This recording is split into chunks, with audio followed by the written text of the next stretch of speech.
Hey everyone. Now that the Sony Spider-Man adjacent universe is officially dead in the water, I figured it's a good time as any to update my ranking of it, since I have now seen all 6 movies. I'll just put out a general spoiler alert. You've been warned. Starting off, number 6 is Morbius.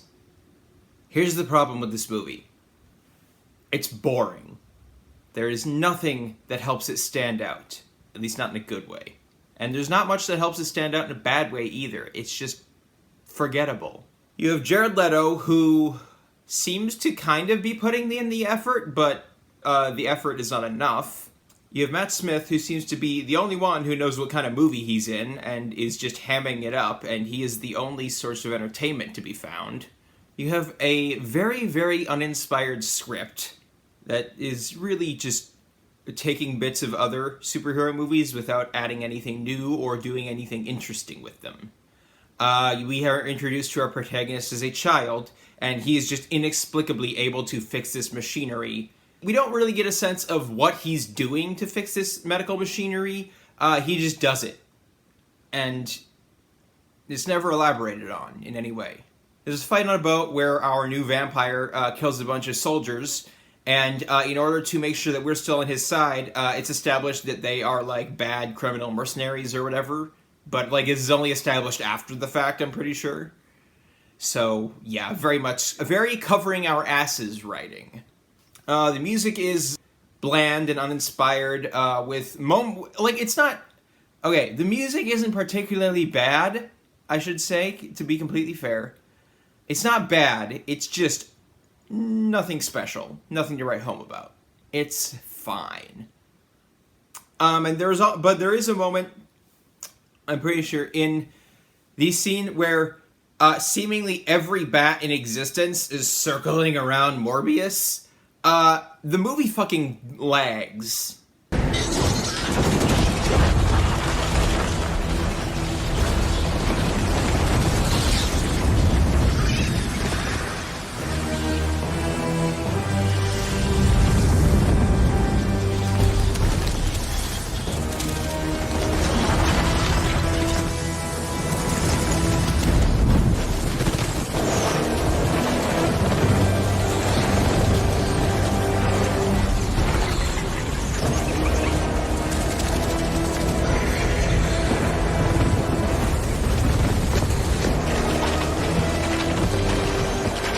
How is that even possible? This isn't a fucking video game. What the hell? Is it just a copy of the movie that I watched, or is it actually like in every version? And I've seen another reviewer who mentioned it.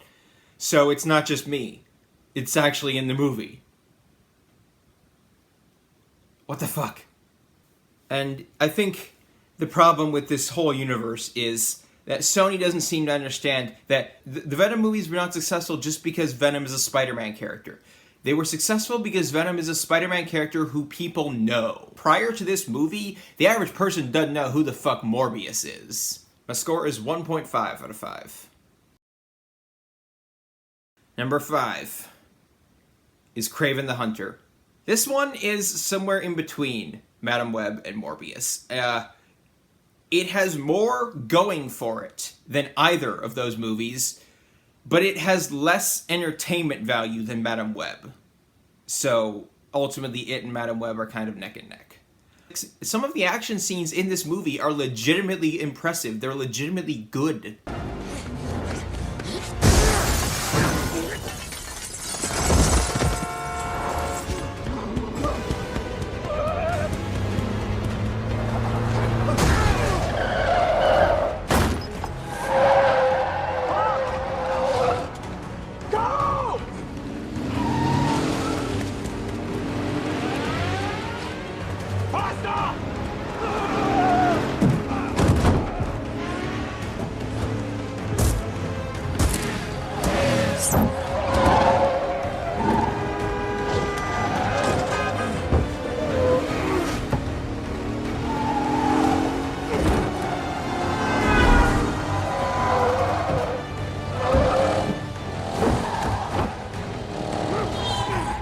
The R rating certainly helps, and I'm willing to bet some people at Sony are kicking themselves for not making some of the other movies rated R.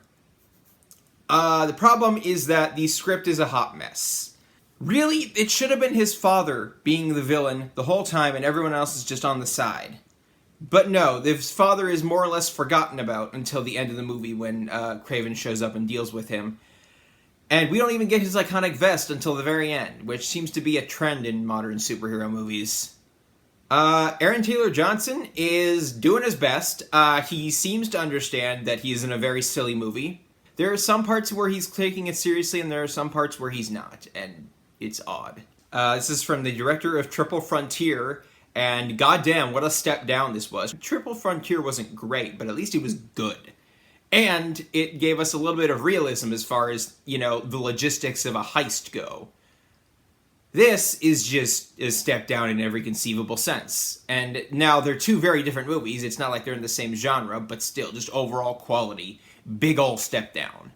There's a character who is revealed, well, I don't even know if it's a reveal, they're kind of setting him up throughout the movie, to be a certain character from the comics, and it never amounts to anything, because they were setting up a sequel that's never going to happen. And that's a lot of this movie, is setting up a sequel that's never going to happen because this universe is dead in the water. My score is 2 out of 5. Number 4 is Madam Web. From a purely objective standpoint, this movie is the worst of the bottom 3. From a technical standpoint, it is the worst. But from an entertainment standpoint, it is the best. This is the most entertaining movie of the bottom 3. Because it's so fucking funny. And most of it is unintentional. I still remember when the first trailer for this movie dropped, and she said, "I can see the future." All I could think was Dragon Ball Z abridged. I can see the future. I can see the future! Mama could have a kid! Real Boo as a child! Reaches his perfect form! Trying to drugs become a guy! God is the strongest in the universe, but still doesn't do crap! We're not at, like, Exorcist 2 levels of unintentional comedy, but it's not far off. It's from a director whose work I have not seen in movies, but she did direct at least some of The Defenders, and The Defenders was good. So what the hell happened here? I'm so sorry. Julia! Julia! Julia, get back! Come on!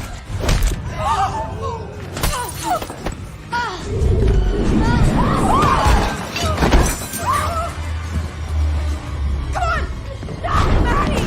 No! No!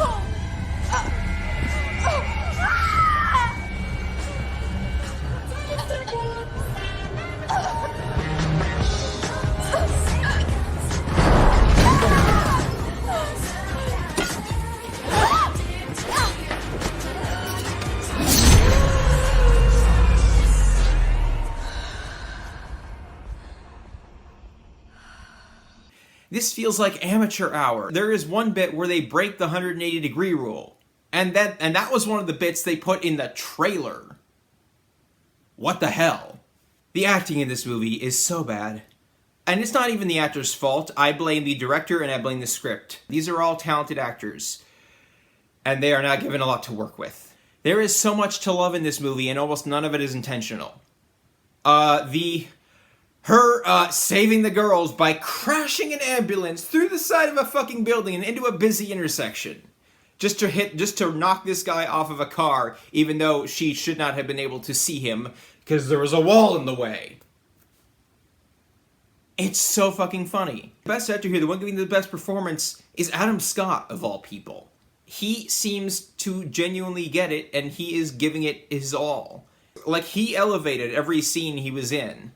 The villain is laughable, and not just because of the fact that all of his shit is dubbed. Just because his shit makes no sense. Like, you're gonna go back and try to kill these girls in the past. Is that not just going to ensure that they become the Spider-Women if you fail? What the sense make? It's a mess, but it's a fucking hilarious mess. My score is 2 out of 5. Number 3 is Venom. My problem with this movie is the first 10 minutes or so. They feel uninspired, and compared to the rest of the movie, Tom Hardy just does not seem to care. Once you get past that opening, he actually starts giving a shit and he's committed. But that opening, he just did not seem to care. I'm guessing it was added as part of reshoots or something. All of the information we get in that opening is made redundant later in the movie, so you could easily just trim that opening off and not much of value would be lost. Once we get past that point, then it's actually a good movie. Not without its faults, just like all these fucking movies. Sir? No. Wait, where are you going? Eddie. This is unacceptable. I'm gonna call the police. What are you doing? No, please don't. Eddie, please.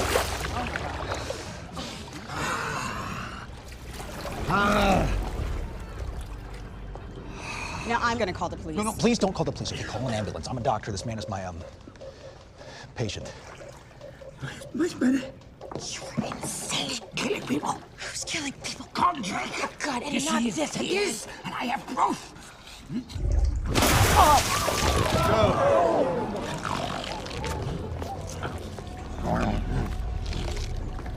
Hey, Eddie. This movie was definitely a building block for the sequels to build upon, and they certainly did, because they are an improvement on this one, but this one is still good. The villain is not great. The whole thing where he's talking to the homeless guy about the Bible, and like the guy of the same name in the Bible, is kind of stupid, because, what the fuck, Isaac, I think, yes, Isaac, in the Bible, Isaac chose to make a sacrifice. It was a willing sacrifice. This homeless dude is not a willing sacrifice. So I'm guessing that's either bad writing or just villain wires getting crossed. Either way, whatever. But I do like that we set things up for future shit. Like the fact, like Venom mentions that Riot has abilities he doesn't, which will pay off in the third movie. This was from the director of Zombieland, and it is far from his best work, but it's still pretty good. It is competently made at the very least. Well shot, well edited. The music is pretty good. The action is good, not great. Like I mentioned with Kraven, more of these movies needed the R rating. Madam Web, whatever, that one can be PG-13. There's nothing in there that really demands an R rating. But the Venom movies, and also I would say Morbius, really would have benefited from an R rating. Because there's a bit where Riot takes his Riot form and gets the big blade arm and decapitates a whole room full of people. And not a drop of blood was spilled. Look, PG-13 rating does not mean that you can't have blood. It just means you can't have a lot of blood. You can have a little bit of blood on the wall, and you could still keep that PG-13 rating. So what the fuck, Sony? So yeah, good movie, but dear God, there was wasted potential here. Score is 3 out of 5. Number 2 is Venom: The Last Dance. In terms of overall quality, this one is like exactly halfway between Venom and Venom 2. Because on the one hand, you have Null, who is just a whole lot of nothing. He's one of those very reserved villains, doesn't exactly emote all that much, and that can work if you're gonna give him an actual personality, and they don't. He is not the villain of this movie. He is not the heavy of this movie. He is the greater scope villain. And now that this universe is dead in the water, we're never going to get a follow-up to this. Not that we were guaranteed to at all. I assume they maybe had plans to bring him back in a different movie with a different character or some shit, or maybe a spin-off of this. I don't fucking know what their plans were. I just know it's probably better off not happening. But yeah, and also on the negative side of things, I don't know, this movie feels a little unfocused. Like, I like the storyline they went with, and I like that it feels like one cohesive series of events. But I don't know, it just feels a little unfocused.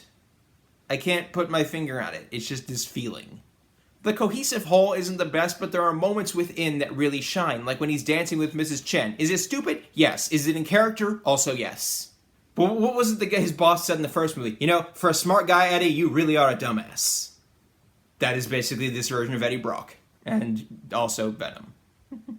Alright, this comes to us from Kelly Marcel, who is not listed as the director of any other movies.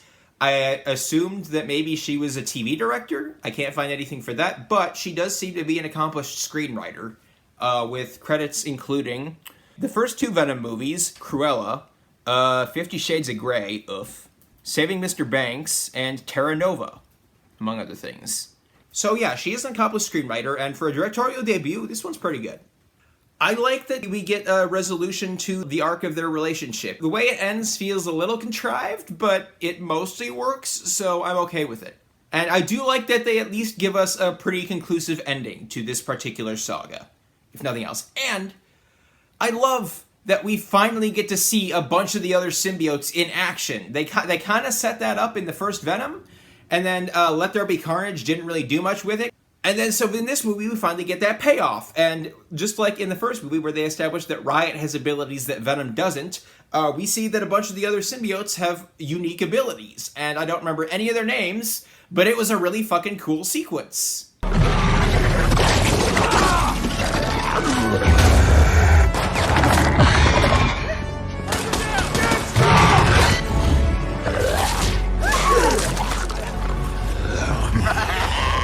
Let's go. Take it down!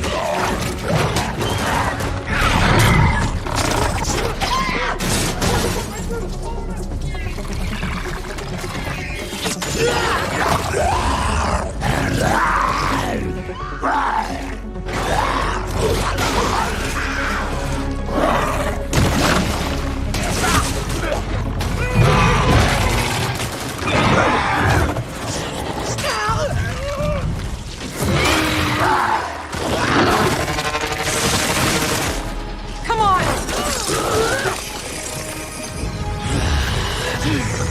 And for as bad as Krull or Null or whatever his name is in this movie, what the hell are they called? Whatever the hell the monsters are called, the monsters are a legitimate threat, and they are effectively established as such. Even when you fuck them up, they will reform and keep coming for you unless you deal enough damage to them. Score is 3.5 out of 5. Finally, as you probably have guessed by process of elimination, number 1 is Venom, Let There Be Carnage. Honestly, who better to tell the story of a man's relationship with the voice in his head than fucking Smeagol? Honestly, it seems like a no-brainer. And it's not like this is a vanity thing. He was a reasonably accomplished director before this. He did the 2017 movie Breathe, and he also did that, the not Disney Jungle Book remake, Mowgli, which came out the same year as the first Venom and is actually pretty good. So yeah, he was actually an accomplished director before this, for what that's worth. And this movie is an embodiment of both the strengths and weaknesses of the SonyVerse, because there's so much to love here, but ultimately it fails to live up to its potential. Even at its best, this franchise is still wasting potential. PG-13 rating for one, and just the pacing in this movie feels so weird. Not nearly as bad as just that first 10 minutes of the first Venom, but still, the pacing just feels a little off. They make some changes here. In the comics, Carnage and Cletus are a perfect match for each other. Here, they change that a bit to where, like, they could be a perfect match, except Cletus is not as much of a monster, because he actually has someone he genuinely cares about. You could say she is his, what the hell's it called? She is his morality chain, for whatever morality he has. So, like, you could reasonably say that without her, they would be the perfect match. And speaking of which, Naomi Harris as Shriek has the least to do, but goddamn, she understood the assignment and she is stealing every minute she has. And I love the whole arc of Eddie and Venom, and just their pseudo-romantic relationship is just so much fun. Where is she? There you are. Death to you, Father. No! Not you, Father. You, Father. Oh, shit! Where you going? Where you doing? This is much worse than I thought. That is a red one. Wow! Red one. We should leave immediately. Annie will get over it. We never liked her anyway. So, let's go. No. Congratulations to the happy couple. We are leaving. Eddie! Yoo-hoo! I'll be right with you. All right? Okay, you need to come out right now. Because I am feeling super vulnerable right here. Brock's just like you. Not for long. Eddie! Over here! You need to come out right now. And I will let you eat everybody! You can eat them all! Apart from him in the robe, you cannot eat him. Promise. I promise!